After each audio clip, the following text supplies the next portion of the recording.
కళ్ళు కైపెక్కించే పోకళ్ళు కాటేస్తే కాదంటానా ఇప్పుడైనా వయసేమైనా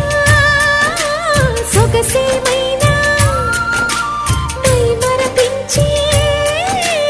మనసేమైనా నవ్వు నవరాత్రి నీ కోసం తీసుకువస్తున్నా మైనా ఏమైనావే మన్మథ మాసం అయినా ఎంతైనా ఇది మెత్తని మోసం